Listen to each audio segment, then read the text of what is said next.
learners, welcome to eSiksha Wise. Today we are going to study vocabulary. It's very important to learn vocabulary because in day-to-day life you need to use different words to avoid monotonous tone in your writing as well as in speaking. And basically there are two ways of learning a vocabulary. The first one is through the root word. Root word here means when all the affixes and suffixes of a word they are removed and you are left with only the basic word, that is known as a root word. For example, I have to explain you there's a word lovely, and the base, if I remove this suffix is when you add after a word. So this is a suffix. If I remove this suffix from this particular word, you are left with only the word love. So this is your root word. The other way of learning the vocabulary is your mnemonics.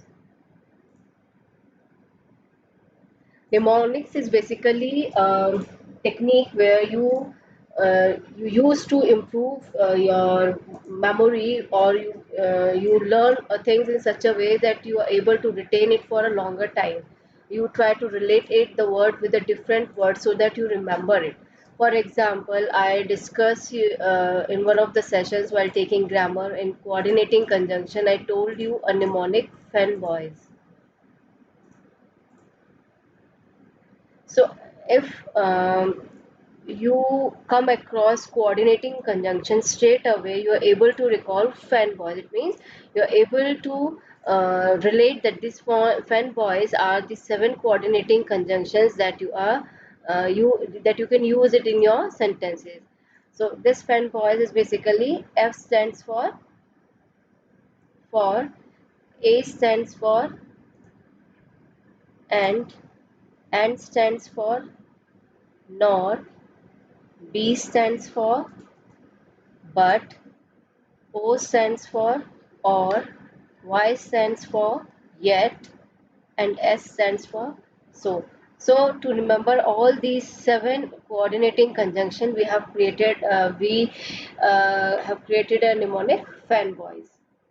So basically these are the two ways of learning vocabulary. So today in this session we'll learn few words which are having a same root word, this LOC and LOQ. This basically means speech, or a speak related to any kind of a speaking. Let's see. We have loquacious, colloquial, elocution, obliquy, and soliloquy. Now, see, in all these five words, you have these three letters common: LOQ, LOQ, then we have LOC, LOQ, and LOQ. It means all these words are somewhere related to any kind of a speech or something which is related to any speaking activity, may be good or bad. So let's discuss one by one. See, loquacious is your adjective, which means talkative or garrulous, or you can say over talkative also. You can also say gibbering. See, talkative is in a positive way you can use it, but this garrulous is in a negative way. This is a negative word. So loquacious is an adjective. Example: after drinking 4 beers, my normally quiet wife becomes quite loquacious. It means she becomes very talkative when she drinks 4 beers. My garrulous neighbor had given away the secret. So this is used in a negative and this is used as an adjective. Next is your colloquial. Colloquial is your local, or you may say the informal language. See, there are two way of speaking, or I must say a writing: a formal way or informal way. So informal way, when you're writing a letter to your friend, you may address him like, "Hi, Rohan." So hi is basically your informal. Mm, salutation. Whereas when you write a formal letter, you, for example, you're writing a letter to your boss, and then in salutation you will write, "Dear sir." You won't write, "Hi, sir." That becomes your informal language, or that becomes your incorrigible. So, in formal, we have a different language and different vocabulary that needs to be used. Whereas, like in day-to-day life, you're talking to your friend, you can use, even you can use some slangs also. So that is basically your colloquial day-to-day conversation, or you can say, or must say, another word for this is vernacular, a local language or a vernacular one, or you can say a casual. So these are the synonyms of the word colloquial, which this is used for an informal speech. For example, let's see how we have used it in a sentence. Please avoid using colloquialism or slang in any of your formal essays. So you have to avoid colloquialism. It means you have to avoid uh, informal language in your speech. Next, the song uses colloquial language. It means the song uses informal words,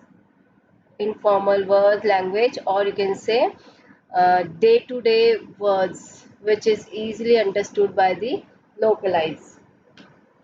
Next is your elocution. Elocution is basically a speech or speaking, or basically it is a kind of a public speaking.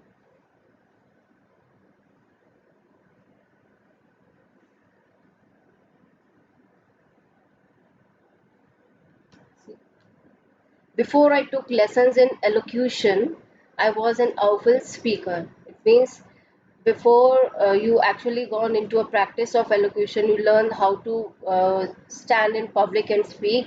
You are not a good speaker. You are a bad speaker. You are a horrible speaker.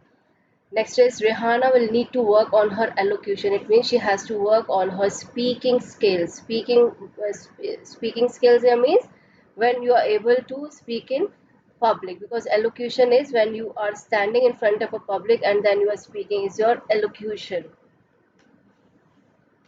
Next is your oblique.